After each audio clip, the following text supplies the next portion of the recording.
Good day.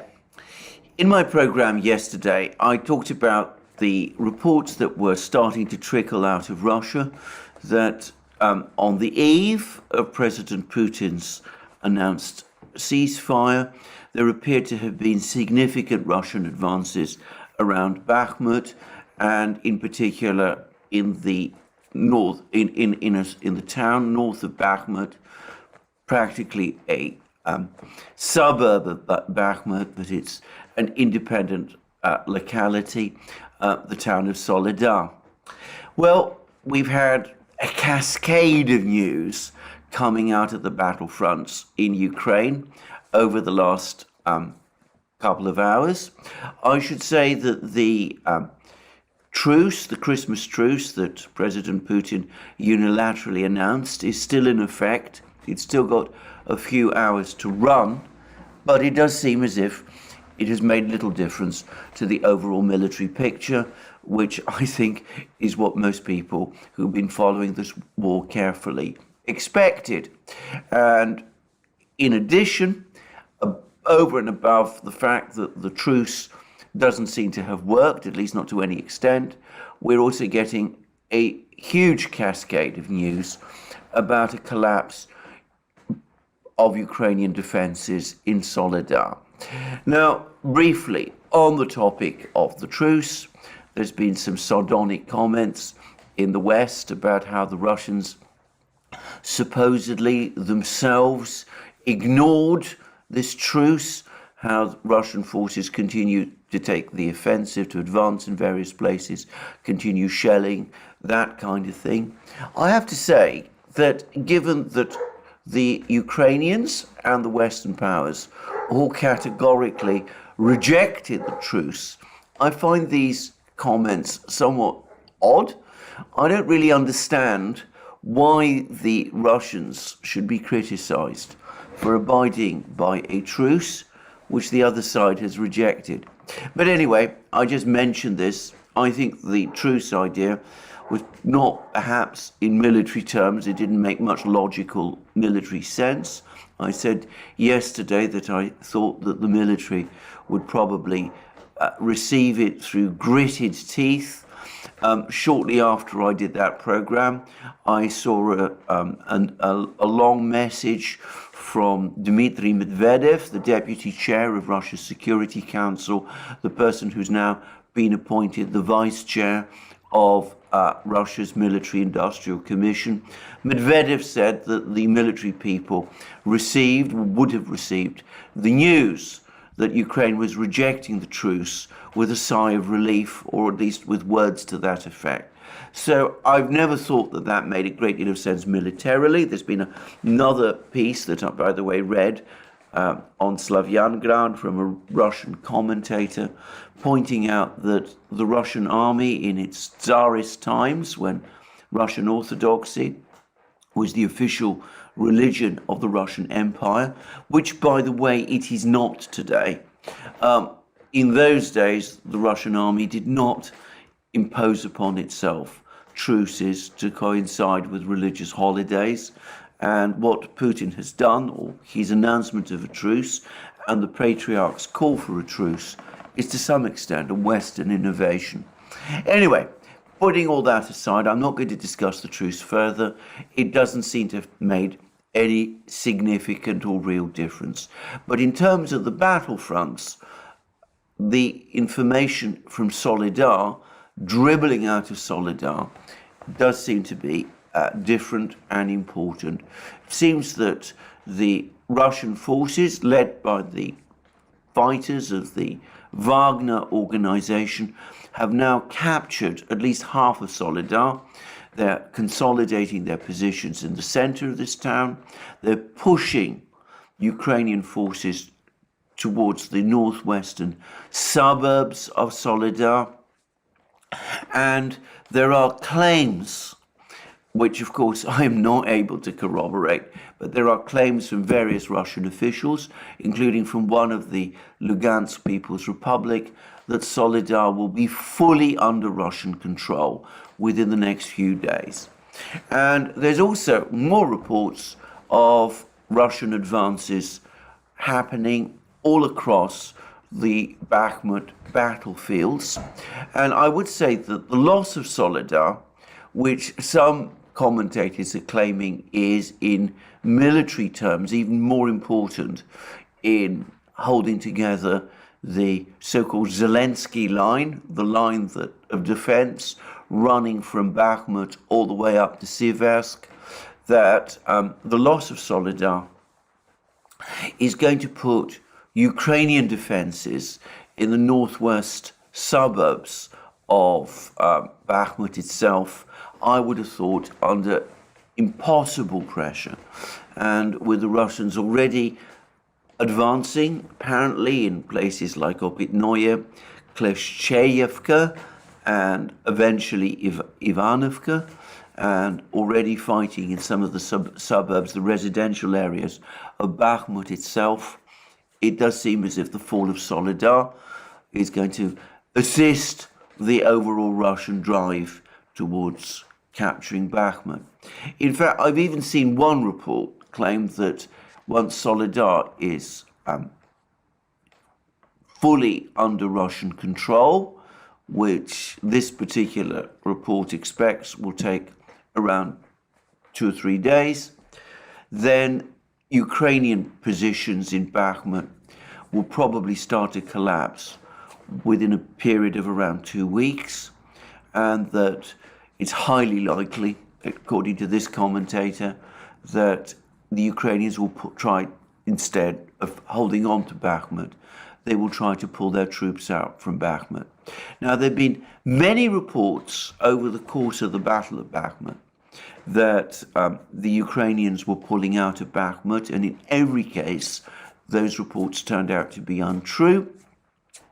The reporters who claimed that, were confusing the pullback of Ukrainian troops in Bakhmut with a rotation of Ukrainian units that were defending Bakhmut. So what was actually happening is that when a unit that was defending Bakhmut, a brigade or whatever, suffered severe losses, it would then be withdrawn and replaced with a fresher unit to allow the battle in Bakhmut to continue. So that was what was the pattern previously. But perhaps if the fall of Soledar does take place within the next few days, and if the fall of Soledar is as consequential as people say, which, by the way, I think it is, then maybe, just maybe, those voices within the Ukrainian military leadership who have been apparently calling for a withdrawal from Bakhmut for some time, maybe those voices will finally prevail, and perhaps we will see a Ukrainian retreat from Bakhmut, allowing the town to fall fully under Russian control. And just to repeat again, contrary to much Western commentary, contrary to much Ukrainian commentary, the Battle of Bakhmut is consequential. If Bakhmut does fall, it does sit astride the main transport hubs used by the Ukrainian forces in their defense of Donbass and defense of the Ukrainian-controlled areas of Donbass, especially in Donetsk region. I would have thought that, for example, Ukrainian positions in a place like Siversk would quickly become untenable. If Siversk is taken by the Russians, then my guess is, just looking at maps, which I'm not a great reader of, by the way, but my guess is that at that point, the Russians would be in a very strong position to move on and to recapture Krasny Liman, as they would call it, Liman as the Ukrainians call it, this town that they captured back in May, which the Ukrainians captured in October, recaptured in October. It would, I suspect, quite quickly after the fall of Siversk, fall back under Russian control. And of course, the Russians would be in strong position to advance from Bakhmut itself to Kramatorsk, and also to start interrupting communications between the Ukrainian troops in Avdiivka, closer to Donetsk, and their main supply lines.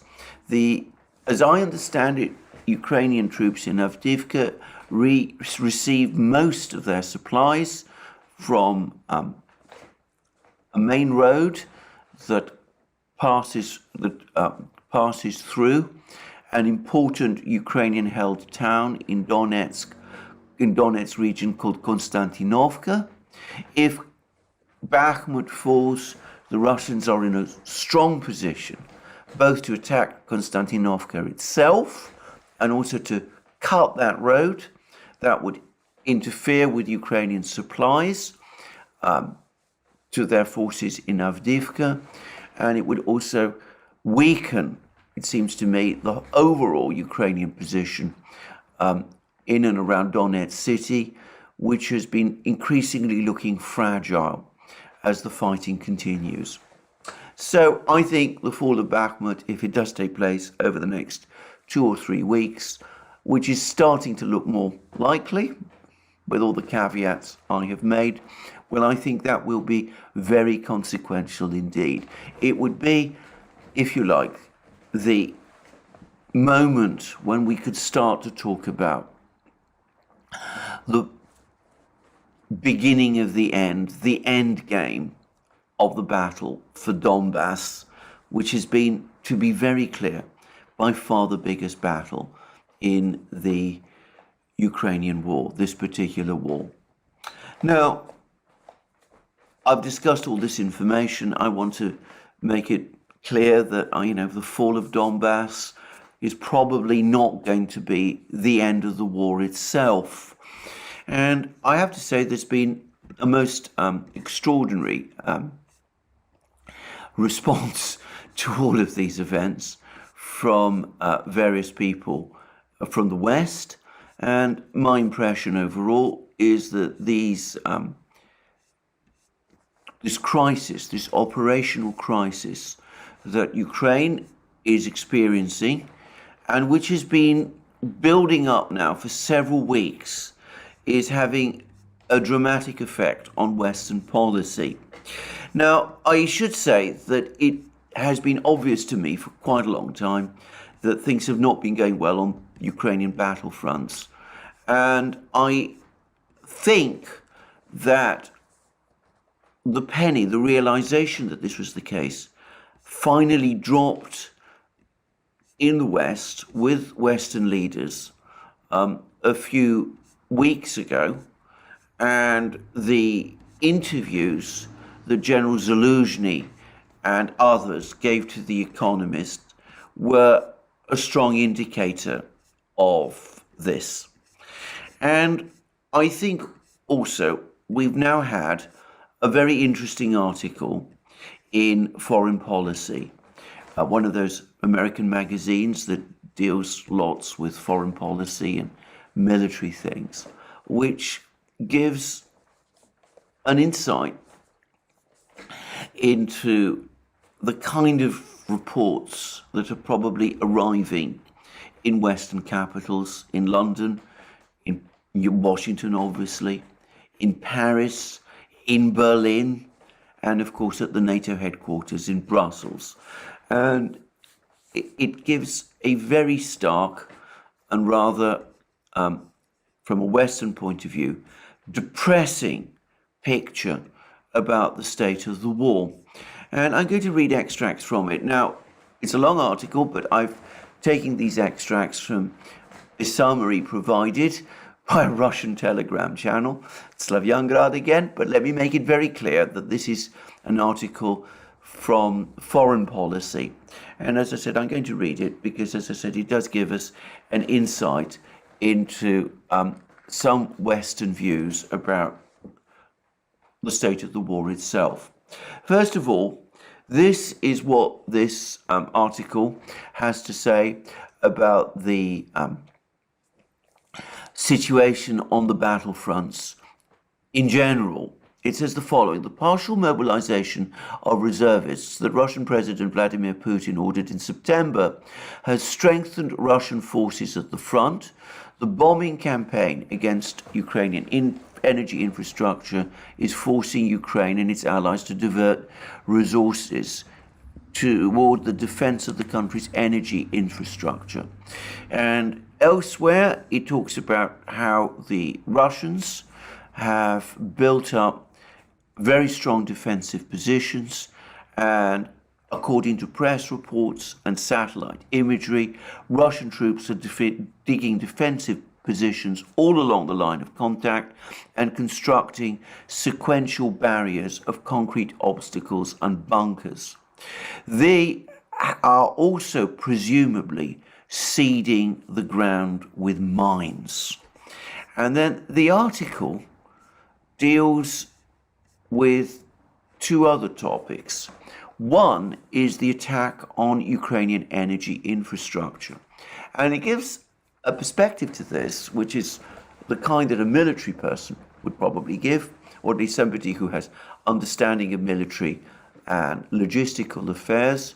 And it's interesting, and it's not entirely the same as the one I've expressed before in my programs, but I will set out what this person says. The strikes against Ukraine's electrical grid are particularly effective, and not just because they could turn the winter into a brutal struggle for survival for Ukrainian civilians. And I should, by the way, say that temperatures in Ukraine and Russia are now falling, the ground is hardening, and apparently we are now finally into the proper winter in these areas. But then the article goes on to say the campaign has not proved decisive so far, but like most strategic bombing campaigns, a topic which of course Americans are well informed about, it imposes direct and indirect military costs. Modern military systems for air defense, command and control, and intelligence gathering run on electricity, and if they cannot get it from the grid, they must get it from generators. But making that transition is not as easy as flipping a switch, and it can degrade these systems' performance. Moreover, relying on generators places additional demands for fuel on the Ukraine's military logistics system. The heat signatures produced by generators, meanwhile, add yet another data point that Russian intelligence can use to produce a more accurate picture of Ukrainian forces. Russia's bombing campaign also imposes opportunity costs. The Ukrainians must extend resources to adapt to the attacks, and already they have made defending electricity infrastructure from airstrikes a military and diplomatic priority. The country's substantial weapons and ammunition industry depends on electricity, as does much of the rail system that moves war material around the country. With a damaged electricity grid, Ukraine's soldiers and civilians will have to rely more on diesel-powered trains and diesel generators, or shift to generators powered by scarce natural gas. These exigencies will divert still more fuel that could otherwise have been used for military operations, or they will simply impose more costs on Ukraine's allies, which will need to deliver the fuel. The West is helping Ukraine to repair the grid as best it can, whilst under constant attack. But from the Russian perspective, this is good news, as the repairs consume resources that cannot be used to support fighting at the front. And then there's the most interesting paragraph of all. The most alarming thing about Russia's bombing campaign is that Moscow knows what it is doing. The Russians are hitting a small number of targets with relatively few weapons and producing disproportionate effects. Even though US and British officials have regularly predicted that the Russian military would exhaust its supply of munitions, it has evidently found them somewhere. Now, I think this is a most interesting paragraph because what it is saying, in effect, is even if this military campaign, this missile campaign against the energy infrastructure isn't going to result in a permanent collapse of that infrastructure, which, by the way, I still suspect is the long-term Russian plan. But even if that is not the intention, even if it continues to be operated at this current level, it is causing Ukraine and its Western backers enormous problems, and the effect on the Ukrainian war effort and on the West's support for the Ukrainian war effort is disproportionate, is far greater than the cost to the Russians of maintaining this particular missile campaign. Far from the Russians using vast numbers of missiles, as some people are saying, to conduct this campaign, far from them expending huge numbers of resources to sustain this campaign, they're actually using resources on a relatively small scale, but achieving disproportionate effects through doing them. The Ukrainians are having to find ways round the constant breakdowns in their electricity power system. The very fact that they have to turn to generators is creating a whole set of further problems, and the Western powers have been forced to embark on a frenetic hunt for means, both to try to keep this energy system running despite the obvious incompatibilities which I've discussed in previous programs, and despite the fact that air defense, as I've often said, is not really a Western thing anyway. So I think this is an interesting take. I think eventually, I still go along with what John Helmer said, I think eventually we will see a much bigger Russian strike against the energy system. I think that the Russians are eventually moving to the point where they will be able to knock it out entirely. And I think this is probably at some point what they're going to do. And I've also said, and I think Lavrov hinted, that a campaign against the Dnieper bridges and perhaps the tunnel systems that connect Ukraine to Poland, all of that might eventually be coming as well. But in the meantime, through a relatively small expenditure of resources, the Russians are able to inflict disproportionate damage on their enemy. So I thought that was an interesting paragraph in itself.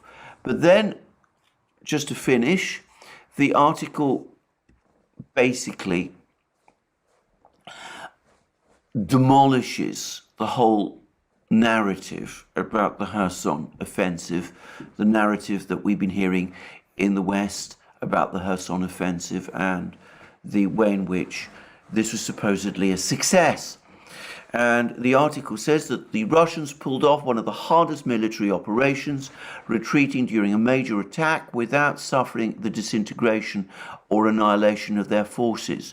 It was no small feat to move some 20,000 soldiers and most of their combat equipment across the Dnieper after Ukrainian forces had destroyed key bridges. And even while under intense intelligence surveillance by the West and Ukraine, the Russians managed to maintain the element of surprise. The Russian rearguard units maintained a coherent defense, even though they must have known that their comrades closer to the river were escaping. Somehow, the Russians managed to repair damaged bridges whilst under fire, throw up pontoon bridges, and employ ferries to get their people and equipment out, defending each avenue of escape from Ukrainian attack. Now, I'm going to say that I actually think that this Russian operation was probably somewhat more straightforward than this article says. I think that the evacuation from Kherson, undoubtedly well executed and well planned, though it was, probably was not conducted under quite the extreme pressures that this article implies. I suspect that those bridges, the Antonovsky Bridge and the bridge across the Novaya Kakhovka Dam, for example, were never fully knocked out or destroyed, as this article implies.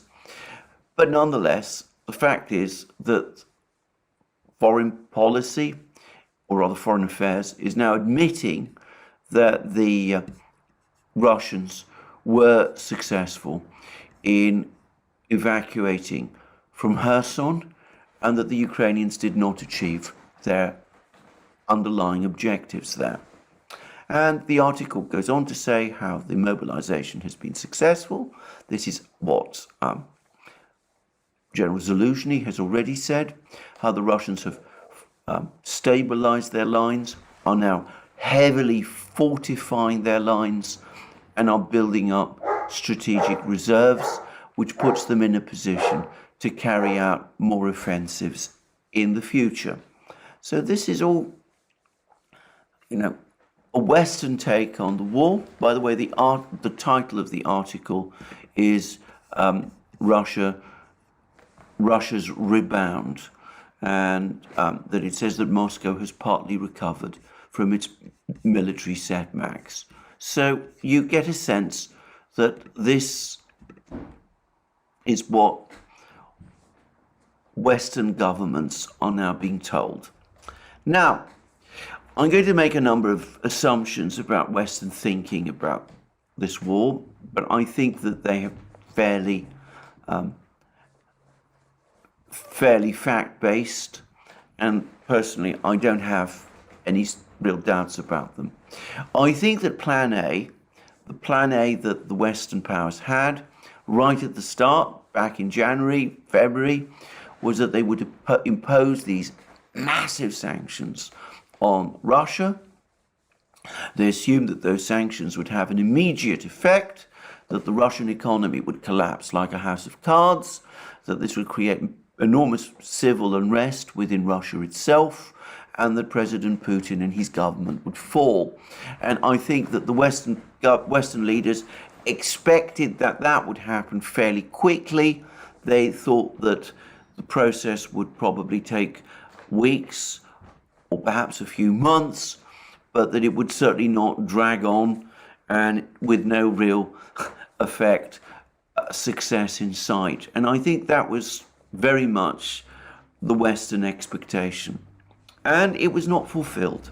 And instead, after the failures of the negotiations in Istanbul, which I've discussed in many programs, multiple programs, the West at that time, despite the failure of the sanctions war, was still not willing to consider negotiations or a political settlement of the crisis.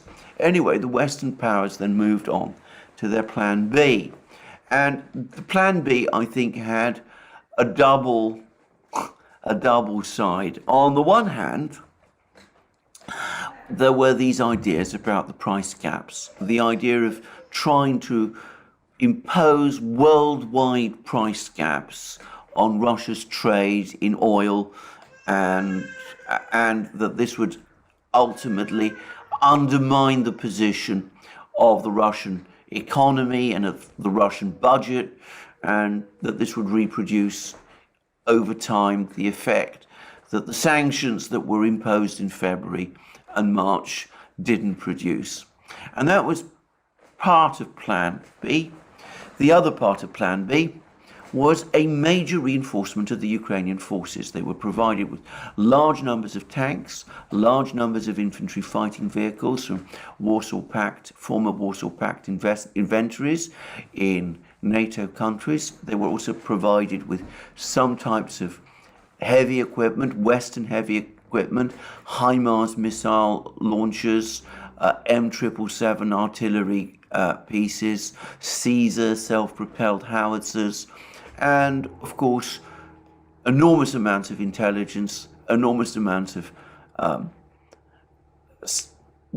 data from satellites. They were provided with help with communications, all of those sorts of things. And I think the expectation was, the plan was, that Ukraine would then launch offensives, its military offensives, sometime in August, and these offensives would regain territory from the Russians in Kharkiv region and in Kherson region. It would inflict big defeats on the Russians, and this would then provoke the big political crisis in Moscow that has been the Western objective throughout this conflict. Except again, it hasn't worked out like that. Firstly, it's clear, I think it's already clear, that the oil price caps are not working. The major oil producers, OPEC Plus, are not happy with them and have made that very clear. And the Chinese, the Indians, the Turks, those countries that continue to import Russian oil around the global south, the East Asian buyers, Japan as well, they're disregarding the oil price cap. The oil price cap is not having the effect that Western leaders hoped that it might do. But perhaps more importantly still, the offensives that Ukraine launched had the opposite effect to the ones that the Western powers, the Western leaders probably expected. Yes, Ukraine did recover a certain amount of territory in Kharkiv region and in Kherson region, but it failed to deliver a significant blow against the Russian military. The Russians, as we've seen from this article in Foreign Policy, were able to pull their troops out of Kherson region intact. They're able to hold the line in Kharkiv region. They didn't suffer enormous losses. There wasn't a military collapse on the part of the Russians or anything like that. And on the contrary, it was Ukraine that suffered the big losses as a result of these offensives. The supplies, the tanks, the infantry fighting vehicles, the artillery, all of those, the HIMARS systems, all of those things that were supplied to Ukraine in order to facilitate this offensive, well, they burnt out. And we now have General Zaluzhny coming and giving interviews to The Economist, talking in effect about how he's running out of resources and needs more equipment. And we've had Lieutenant Colonel Vershinin also saying much the same thing, and perhaps describing the condition of the Ukrainian forces in even starker terms. So what is the West doing in response to this? Well, I have repeatedly suggested that the best policy for the Western powers is to try to seek some kind of genuine political diplomatic settlement with the Russians. And I'm not the only person to say that. Many people have been saying that. But of course, that's not what the leaders in the West are prepared to do. On the contrary, we have seen a further hardening of the Western response. And I'm going to make a guess that if Bakhmut does indeed fall over the next few weeks, if Soledar comes under Russian control within the next few days, if the Zelensky line collapses, if Ukrainian forces are driven out of Donbass, if the Russians are able over the next few weeks, months, to push all the way to the Dnieper River, we will not see any Western rethinking of the policy. We will see rather attempts being made to try to reverse the outcome. And we've now had these big arms packages, not just from the United States, but from Germany and France, and there's hints that other countries might be joining in before long as well. So let's just go to the American supplies. the United States is providing Ukraine with 50 Bradley infantry fighting vehicles. It's also providing Ukraine with 18 Paladin 155mm self-propelled guns, replacing, I suspect, the large numbers of M777 guns that have been destroyed, and also probably replacing some of those Caesar howitzers that France supplied, which have proved, frankly, unable to sustain themselves effectively in these tough Ukrainian conditions. But anyway, this is a big arms package by any measure. And the United States is also cobbling together all kinds of other weapon systems. There's supplies of Zuni rockets. These are unguided rockets launched from airplanes. They go all the way back. The Zuni rockets were developed all the way back in the 1950s. So this is quite old technology, but still effective on battlefields. And I noticed that they're now supplying Ukraine with TOW anti-tank missiles. It looks like Javelin stocks have run out. And it also, by the way, looks like stocks of towed artillery have also run out, because the only towed guns that have been supplied to Ukraine now are of much lighter 105mm guns. So that's what the US is now doing. It's ammunition supplies to Ukraine, supplies of 155mm ammunition. However, look somewhat unimpressive. I noticed that this time the United States is only supplying 500 Excalibur rounds. But anyway, we now see the United States providing Ukraine with armor. And armor, not tanks, but infantry fighting vehicles. And Germany has now confirmed that they're going to supply apparently 40 Marder infantry fighting vehicles. And there's now a flood of reports that there's talk now of providing Leopard 2 tanks. Probably not from the German military, but from militaries like those of Poland and Finland and all of those. And the objective seems to be to create a new Ukrainian army corps. It's apparently going to be called the 10th Army Corps. And there's also reports that Ukraine is now reorganizing some of its military formations. And this very complex reorganization that is being conducted seems to be partly intended to reinforce and strengthen this new army corps that is being built up in the western and central regions of Ukraine. But what will that achieve? Well, I'm far from convinced in the end that it's going to achieve very much. The Russians are much more heavily entrenched in their positions now than they were back in summer and early autumn. As I said, we've seen these enormous fortified lines. There's many more Russian troops there than there were in the summer and autumn. And the Russians have now built up this strategic reserve, 160,000 men. It's still in the process of being formed, but it will no doubt be active before very long. And I would have thought that this big Russian buildup at least matches and probably, well, in fact, undoubtedly greatly exceeds the build-up that the West is now trying to put together in central and western Ukraine, based around this 10th Army Corps, which will be presumably equipped with these Western infantry fighting vehicles and presumably at some point with these Leopard 2 tanks. And what is Ukraine going to do with this Army Corps?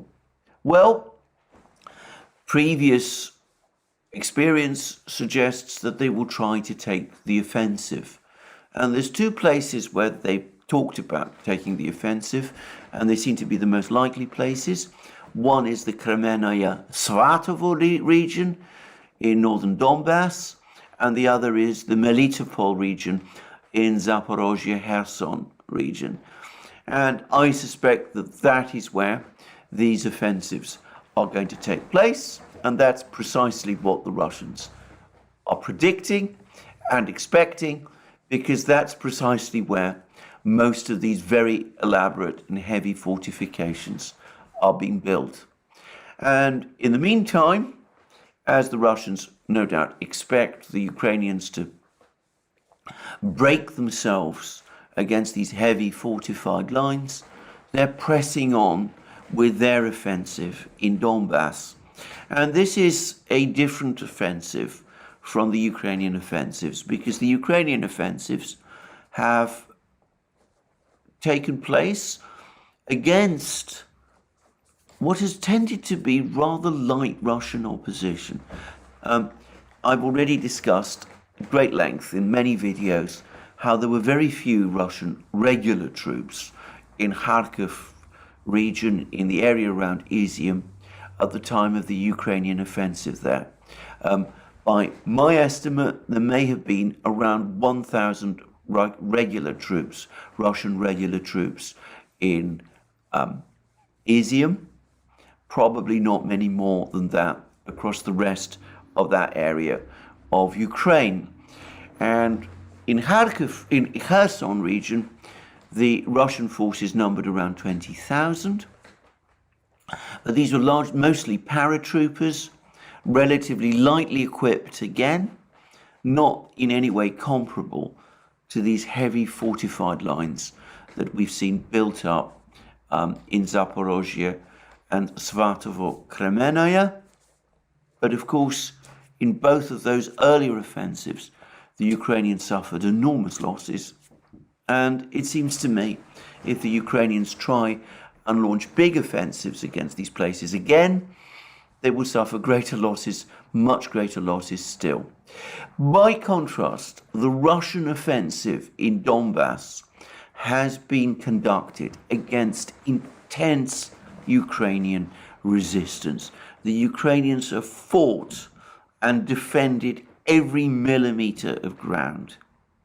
And on the one hand, that makes that offensive slow. But it also means that once it is successful, the Russians will have achieved a decisive outcome. Unlike the ephemeral effects of the Ukrainian offensives, the Russian offensive, having gained bitterly fought ground, once it is complete, once it is successful in clearing Donbass entirely, is most unlikely to be reversed. And with apparently the greater part of the Ukrainian army committed to resisting this Russian offensive in Donbass, I can't help but think that Ukraine's losses are outrunning the speed at which it can build up its reserves in the rear. Anyway, that seems to me the overall position in the war at the moment.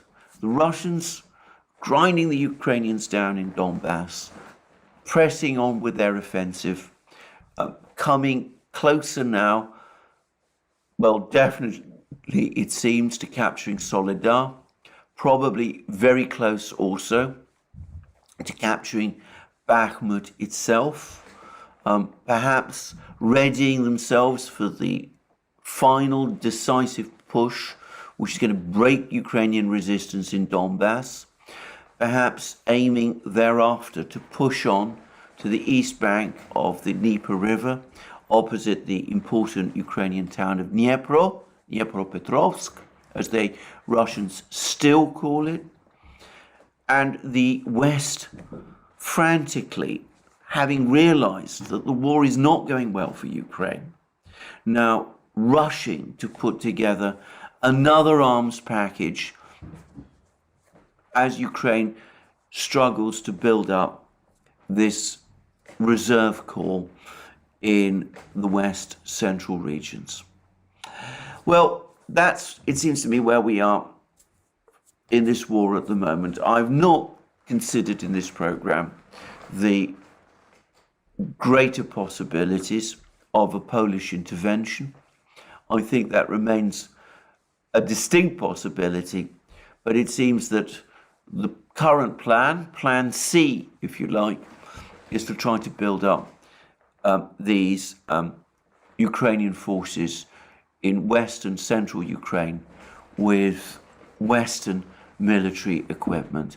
I will leave it to others, Brian Boletic, Scott Ritter, Douglas McGregor, those sort of people, to assess how quickly the Ukrainians will be able to train and absorb on this new Western equipment. And I've already expressed some views that this equipment is not well adapted to Ukrainian conditions. I'll be very interested to see what these worthy people have to say about this. I'm going to finish this program with a quick reference to an article in the Financial Times, because it conveys for me the anger that some people in the West feel about the way in which the war is going, but also about the way in which Russia is coping with the war. And it's by Mark Seddon, who is one of the Financial Times' regular correspondents. He is, in fact, at the present time, the Financial Times' Moscow bureau chief. And he writes about how Moscow, a Moscow diary, Fear, Loathing and Deep Denial is the title. And he then talks about the terrible war that Russia is supposedly waging against Ukraine.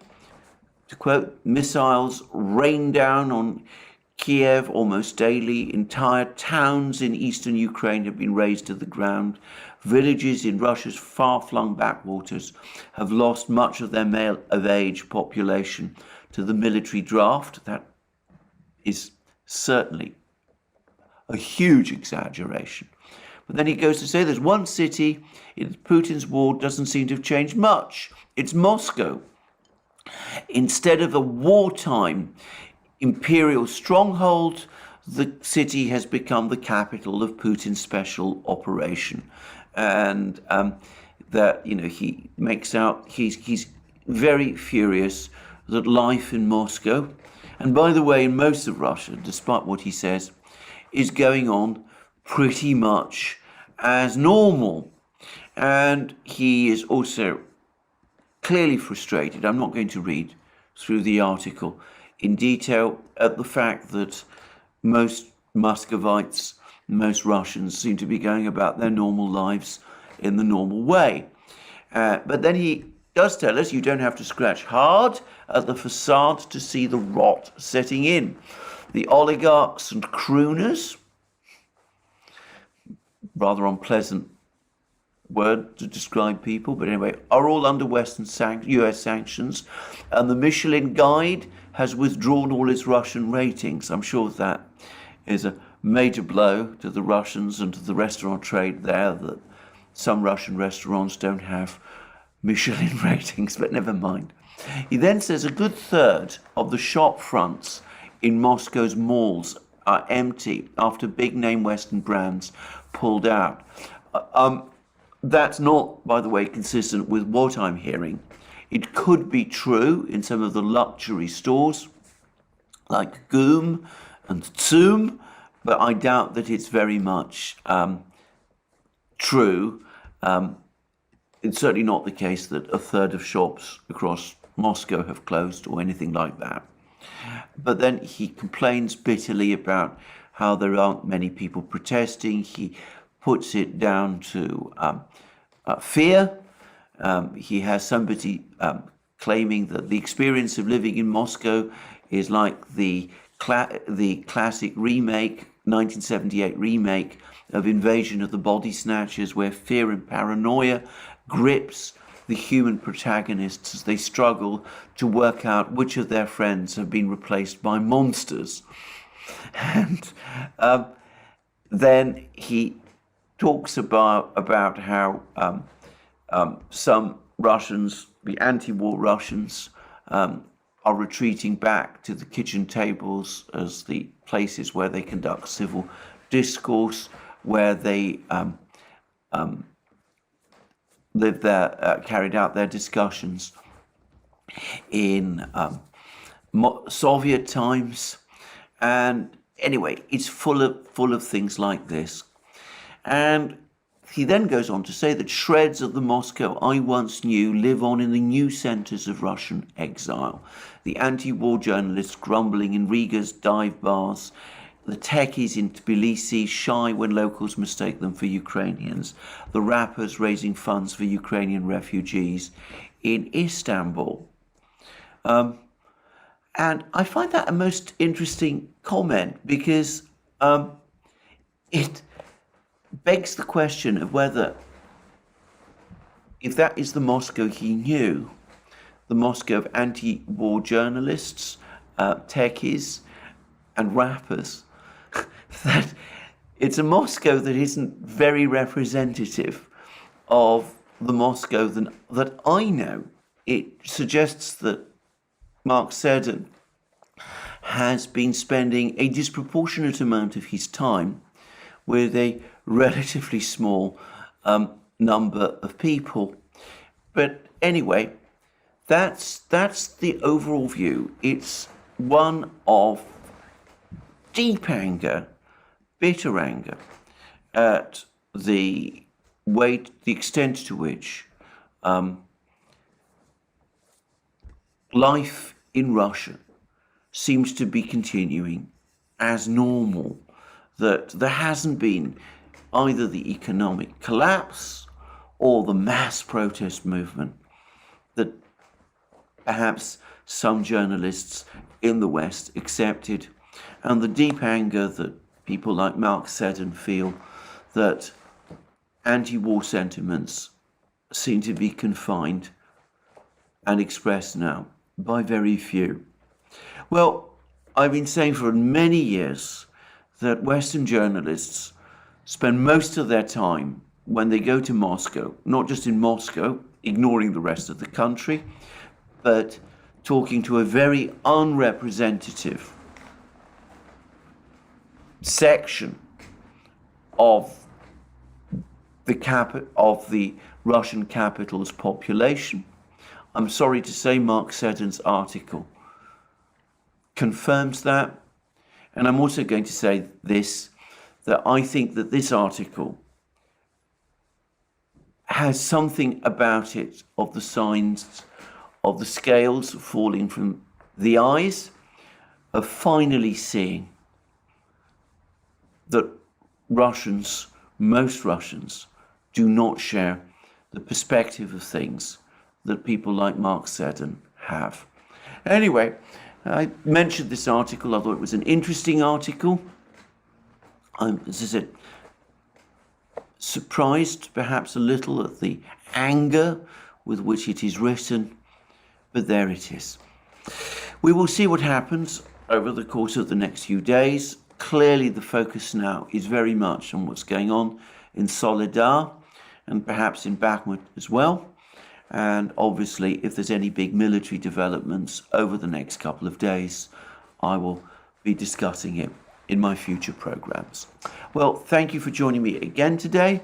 Please remember that all our videos are posted on multiple platforms, including locals, where we have our main community, Rumble, BitChute, Odyssey, Rockfin, and Telegram. You can also support our work via Patreon and Subscribestar, links under this video. Don't forget to go to our shop and buy yourself the great things that you will find there. Our magic mugs, our hats, our hoodies, our t-shirts, our sweatshirts, all those amazing things. And last but not least, if you've liked this video, please remember to take the like button and to check your subscription to the channel. Thank you for joining me again today. More from me soon.